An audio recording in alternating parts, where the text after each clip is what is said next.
বন্ধুরা আজকে আমরা আমের ভর্তা বানাবো, তাই আম কুচি কুচি করে নিয়ে আইছি।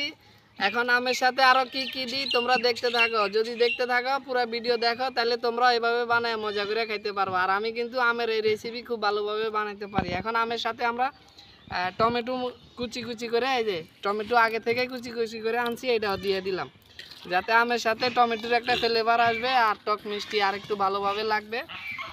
তারপরে এখানে এই যে দেখো নিয়ে আসি হইলো মরিচ, যেটাকে অনেকে লঙ্কা বলে। তো আমরা এখান থেকে 3টা লঙ্কা নিয়ে নিব। এখানে এই যে বাইঙ্গা দিয়ে দিব। এটার গ্রান কিন্তু যখন পোড়া হয় এটার গ্রান কিন্তু অস্বাভাবিক, মানে গ্রান এমনি শুনলেই খাইতে মন চায়, ঠিক আছে। আর অনেকে এটা কিন্তু পান্তা ভাত দিয়েও খায়। তো আমরা এই আমের সাথে আর টমেটোর সাথে 3 পিস দিয়ে দিতেছি মরিচ। তোমরা পরিমাণ মতো দিবে, যতটুকু জাল খাইতে পারো, ঠিক আছে। মরিচ 3 পিস দেওয়া শেষ হলে আমরা এখানে দিয়ে দিব হচ্ছে দেখো এই যে লেবু পাতা, ঠিক আছে। লেবু পাতা দিলে কি হবে, লেবুর যে ফ্লেভারটা সেটাও আসবে এখানে। লেবু পাতা দিলে অনেকে লেবু পাতা দেয়, অনেকে দেয় না। আপনার যদি বাড়িতে থাকে আপনি দিবেন, না থাকলে নাই। তো দিলে ভালো লাগে গ্রানটা। লেবু পাতার গ্রান কিন্তু অস্বাভাবিক, আমার কাছে লেবুর গ্রানও ভালো লাগে। তো আমরা এখানে কয়েক পিস লেবু পাতা দিয়ে দিতেছি, যেন ভালো একটা ফ্লেভার আসে, এই জন্য। আপনারা দিয়ে দিবেন লেবু পাতা। তারপরে এখানে আমরা আরও পরিমাণ মতন লবণ দিয়ে দিব। এই যে পরিমাণ মতন লবণ দিয়ে দিব, ঠিক আছে। পরিমাণ মতন লবণ দিয়ে দিবেন আপনারাও। তারপরে হালকা টক মিষ্টির জন্য এখন দিয়ে দিব হচ্ছে চিনি, এই যে সুগার যেটা, ঠিক আছে।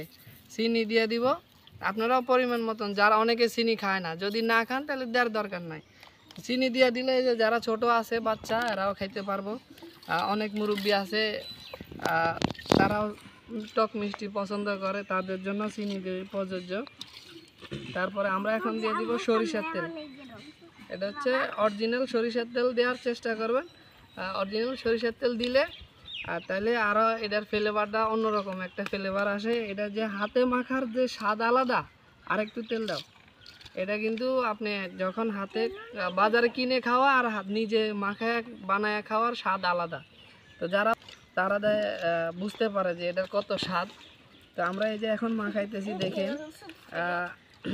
আশা করি আমার হাতে ভালো হয় আল্লাহর রহমতে।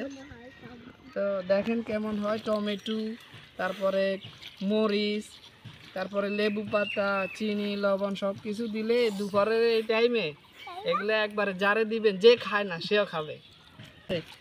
ছোট বড় সবাই এগুলো পছন্দ করবে এই টাইমে। হালকা গরম আবার হালকা ঠান্ডা, ঠিক আছে। তো এখন ভালোই গরম পড়তেছে। তো হ্যাঁ, আমি একটু খেয়ে দেখবো কেমন হয়েছে। আমি খেয়ে দেখলে তো মজা হইব, সবাই করবো, ঠিক আছে। তা আগে আমি একটু খেয়ে দেখি কেমন হয়েছে।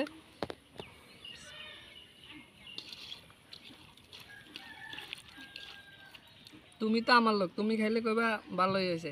আলিফে একটু দিই, আলিফে খাইয়ে দেখো কেমন হয়েছে, ঠিক আছে। আর একটু লবণ লাগবে। তো আসলে এটা অসাধারণ এই টাইমে। আমার খাওয়া লাগবে না, আমি খাই, ঠিক আছে। যে দেখেন একজনকে আমার খাওয়া লাগবে না, সেই খাইবে। তো আপনারা এরকম মাখায় সবাই একসাথে নিয়ে খাইবেন, মজাই আলাদা। তো সবাই আমাদের সাথে থাকুন, আর ভিডিওটা যদি ভালো লাগে চ্যানেলটি সাবস্ক্রাইব করে পাশে থাকুন। আল্লাহ হাফেজ।